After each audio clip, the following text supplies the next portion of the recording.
Hello everyone, welcome to my class.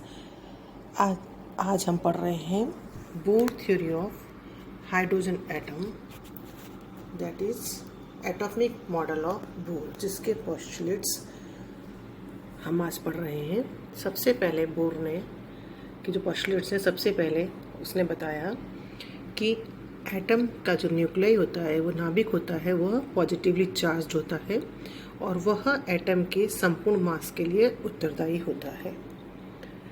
Second, उसने कहा कि इलेक्ट्रॉन्स जो न्यूक्लियस के नाभिक के चारों ओर घूमते हैं, वो कुछ सर्टेन परमिटेड सर्कुलर ऑर्बिट्स के अंदर ही घूमते हैं।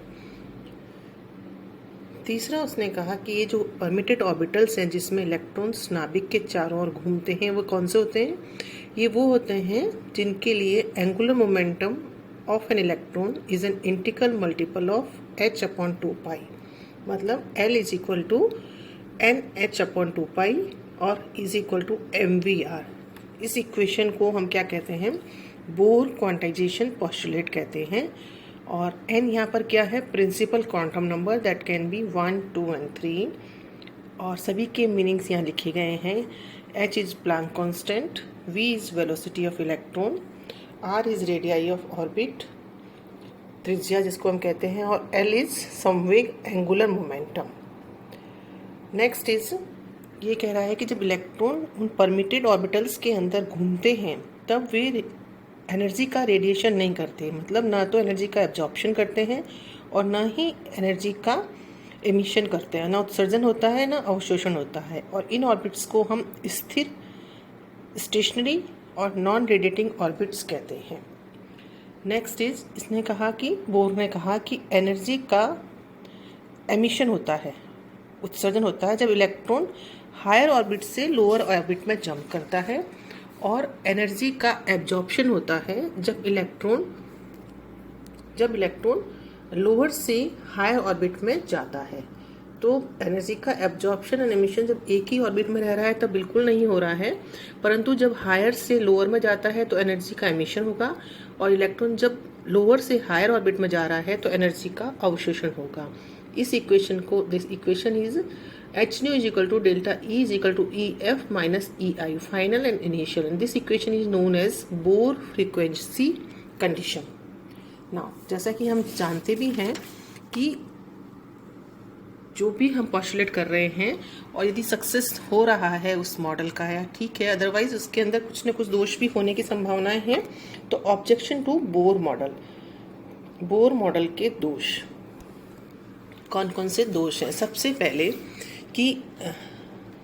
सबसे पहला ऑब्जेक्शन है कि लुइस डी ब्रोगलाई ने सजेस्ट किया था कि इलेक्ट्रॉन लाइट की तरह डुअल कैरेक्टर शो करता है, मतलब इसके पास पार्टिकल कैरेक्टर भी है as well as wave character भी है, परंतु जो बोर ने अपना मॉडल दिया उसके लिए उसमें इलेक्ट्रॉन के वेव कैरेक्टर की कोई जगह नहीं थी।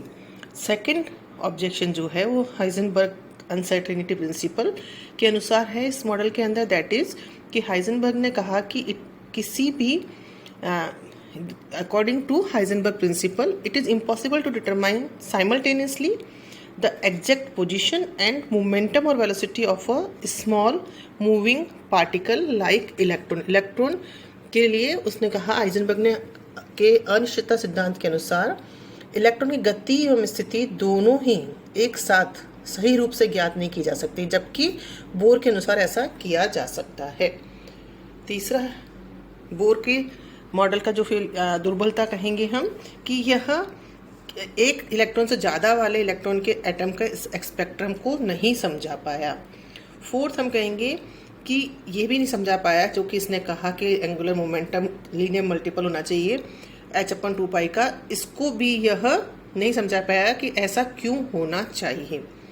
लास्ट इज जब परमाणुओं के स्पेक्ट्रम को magnetic field that is Zeeman effect and electric field that is star effect, जिसको हम बाद में पढ़ेंगे, की उपस्थिति में देखा गया तो पाया गया कि सिंगल लाइन स्पेक्ट्रम जो होता है, जो परमाणुओं का स्पेक्ट्रम दिखाई दे रहा है हमें सिंगल लाइन स्पेक्ट्रम, वह एक्चुअल में क्या है, अनेक परस्पर सटी हुई रेखाओं में विभक्त होता हुआ दिखाई देता है। परंतु ये ऐसा क्यों होता है? इसको भी बोर के द्वारा नहीं समझाया जा पाया। Thank you so much.